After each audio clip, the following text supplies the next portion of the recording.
What's good, yo? We back with another video. And shout out to K-Flag's lawyer before we get into this. You feel me? He provided us with an update. He actually runs a podcast, and if y'all want to watch the full podcast, it's in the description. Y'all can go watch that. But the K-Flag part, I'm gonna put in this video. I'm gonna give y'all the main part in just a few moments, and then I'm gonna give y'all the rest of him talking about the case at the end.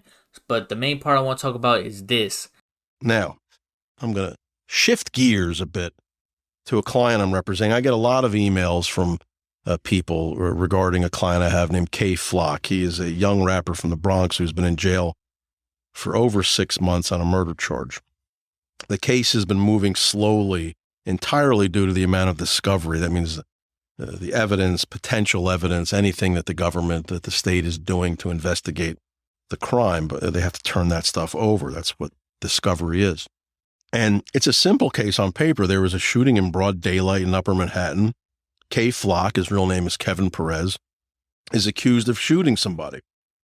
And according to the evidence, the victim had a loaded gun in his pocket with his hand in his pocket, presumably on the gun. I mean, the gun was in there, and was charging towards who the state claims was K Flock when he was shot himself, the victim.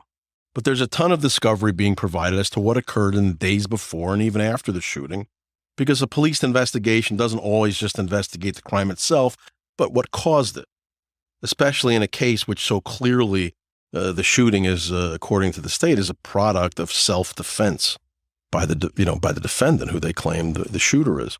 Via K-Flock's lawyer, he said that the victim that passed away did have a gun on him at the time that he passed away, and that just gives K-Flock a better reason for him to do what he had to do, allegedly. If you're a K-Flock fan, this is good news. I know New York doesn't have the best self-defense laws at all. Terrible laws. It's going to be super hard for this case if he did do it, allegedly, but he has one of the best lawyers. And I just think the most important part, and something that I know a lot of K-Flock fans are looking for updates in this case, has been super quiet, it's been super sealed. I know people, every time K-Flock goes to court, they're posting, oh, K-Flock's going to court, oh, his bail got remanded. So people are looking super close to this case and super detailed. Again, shout out his lawyer for giving this update, and I think this is a big update. You feel me? We didn't know if the victim of this crime, the person that allegedly K-Flock shot and he ended up passing away, we didn't know if he had a gun on him or what was happening. All we seen was him having his hands in his pocket. We can only assume that he had something in his pocket, but now it's been confirmed by K-Flock's lawyer that's super close in this case, hands-on with this case, has confirmed that the victim of this crime did carry a weapon on him at the time that he passed away, and could be a big reason why K-Flock acted the way he acted, allegedly, and one of the big reasons why K-Flock did what he had to do to protect himself and protect his brand. And again, we got to remember that K-Flock was walking past the barbershop that day, and he wasn't looking for anything. He could have been talking and doing whatever, but he was never the aggressor. He tried to walk away from it, and the victim of this unfortunate case and that passed away, he was the one that walked outside and was the aggressor towards K-Flock, walking towards him while K-Flock was walking away. Unfortunate that he had to lose his life. Rest in peace to that man, but free K-Flock. And he also said something about, I think, the victim shooting himself or something like that. I don't know. I tried to play that back a couple times. I don't know how he would shoot himself, because I think the victim of this, he ended up getting shot in the chest and the neck. I don't know how you shoot yourself twice on accident. I don't know what's going on with that. I don't know what he was talking about. And the other part of the podcast where he talks about K-Flock that I'm gonna put at the end of this, it's gonna be him basically talking about how the K-Flock case is going so slow because the state is trying to hide these witnesses. Because if you don't know, the reason King Von, the person that K-Flock looked up to, the reason he got away with his murder charges was because the witnesses didn't show up. There's a lot of witnesses in this case because it was done in broad daylight. It was done in New York. There's a lot of witnesses involved, and they're hiding every single one of them from the defendant, from K-Flock's lawyer, because I think the state thinks that K-Flock's going to do something with them, pay them off, or threaten them, or do whatever, do what they got to do to make sure they don't show up at court. But K-Flock's lawyer is basically trying to say, if I don't know the witnesses, how am I supposed to prepare a defense for them? I'm supposed all everything's supposed to be on the table when you go to trial. There's supposed to be, hey, I know what's going on with here. I know what witnesses here. I know what evidence is about to be prepared. I got a defense for that. They got to prepare it when they go to trial. It's gonna be a back and forth basically. If they don't know the witnesses, how are they supposed to prepare for it? And what K Flock's lawyers again just trying to say is they don't know the credibility of the witnesses. If it's just old boys that passed away, old boy's friend, of course he's gonna say K Flock did it. He did it in broad daylight. He could be lying for his homeboy just so K Flock can get found guilty, or they're trying to get him found guilty. And I just think this is another case of a big time rapper, a guy that has a lot of potential to make a lot of money and made it out of poverty, made it out of the Bronx, one of the toughest boroughs in New York, and has found a way out. And it just seems like the state and the legal system just wants to keep bringing him down. They're trying to keep him behind bars as much as they can, slowing down this case, just so if they have to take it to trial, it'll be like, hey, he's found not guilty, so he wasted 2 years of his life or a year of his life just sitting in jail of a crime that he didn't do. That's what I think the state's doing right now. It just seems super desperate from them. Why are you hiding the witnesses from the defense? I feel like if you take the trial, all the witnesses should be on the table. We should be able to know who's witnesses, not us as the fans or nothing. I just think the defense, K Flock's team, and his lawyers should know what's going on in this case. And it's just crazy, man. I don't know how you can do this. How can a state do this? It just seems crazy to me. But hey, man, that's the legal system for you. That's where our taxes go. This corrupt system. And it's just crazy, man. You feel me? Free K Flock. Again, shout out K Flock's lawyer for giving us this little update. I appreciate it, because you feel me, I'm super confused on why K Flock's still locked up. I feel like he's innocent. You feel me? Free K Flock. But I'm gonna get up through. I appreciate y'all for rocking with me. Keep doing y'all. Keep doing me. Be safe. Stay dangerous. Good. So that means plenty of witnesses are spoken to by the police.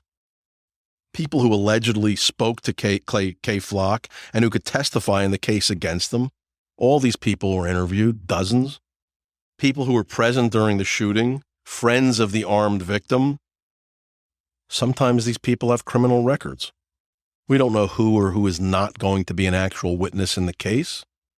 But what's become clear in the last couple of court appearances is that the state doesn't want to turn over the names of these people, or even let us see their faces in videos if they were captured at the scene. Their faces are blacked out, or in the big block, redacted. The armed victim was shot. There are people that saw it. We're not allowed to even find out their names or see what they look like. So how do you defend a case like this, you're asking? The state gets to speak to all the witnesses about who they claim what they saw. They're allowed to speak. What did you see? What did you see? What did you see? And then they decide who to put on the stand. The defense gets no opportunity to investigate the case. We can't speak to these witnesses. They're not going to speak to us. We don't even know who they are. So we just show up at trial and start examining witnesses after the state has spent hours and hours prepping them for their testimony. We can't look into their past, the witnesses, because we don't know their names. We can't even identify them. How can we tell if they're lying on the stand if we know nothing about their lives, their histories? We have to rely on the state to give us helpful information when we know full well that's counterintuitive to their desire to win a trial. And I want to make clear, I'm not suggesting for a second that the prosecutor in this case is dishonest, because he's not. I mean, he's actually a wonderful prosecutor. He's very fair, and he's handled the case, I think, really impeccably. He's been very decent. But the history of prosecutorial fairness when it comes to disclosing helpful evidence to the defense in New York has not exactly been great recently in federal and state courts. Not of late. Now, the law does allow the state to ask a court for a protective order to prevent the information, the evidence, from going to the defense if there's a, quote, risk of intimidation, harassment, unjustified annoyance, or embarrassment to any individual. That's the law. But the law also embodies, quote, I'm quoting, a presumption of openness, as well as a presumption in favor of disclosure to the defense. There can be a middle ground, too, which could delay the disclosure of discoverable materials or restrict disclosure to defense counsel only. I would agree to that. Just give it to us. We don't have to show it to the client or anyone else. Just give it to the lawyers so we can actually investigate the case ourselves. So they're making a motion for this protective order, and it will be filed shortly, and I will vigorously oppose it. because we actually want to win the case. We're not here just to get our asses kicked. I'm not sure what the basis will be to claim that witnesses or anyone that was even spoken to during the investigation are at risk or going to be intimidated or annoyed. Kay Flock has been in jail for months and can't do a thing. What people say and do on the internet, it's not our responsibility, and it's not like anyone even knows who these witnesses are anyway. We're not going to hand them out to the public. We just want fairness. That's all. You got a 19-year-old kid here. He turned 19 in jail in April. His life is at stake. He faces potentially the rest of his life in jail, and all we want is a fair trial. That's it. Just a fair trial. Nothing more, nothing less. And I've gotten to know him, his mother, his management. These are real people who care about him, who genuinely care about him. And Kevin, Kay Flock, is a quiet kid, believe it or not. He's a gentle kid, believe it or not. I know you're saying, well, come on, you're a defense lawyer and he's charged with a serious crime. But listen, I see how he is since I've met him. This is a polite, decent kid. To me, he's not some crazy lunatic. I think he's innocent, and we're going to take it to trial and we're going to prove it. And anything they can do to try to stop us from getting evidence, well, we're going to fight it to the end.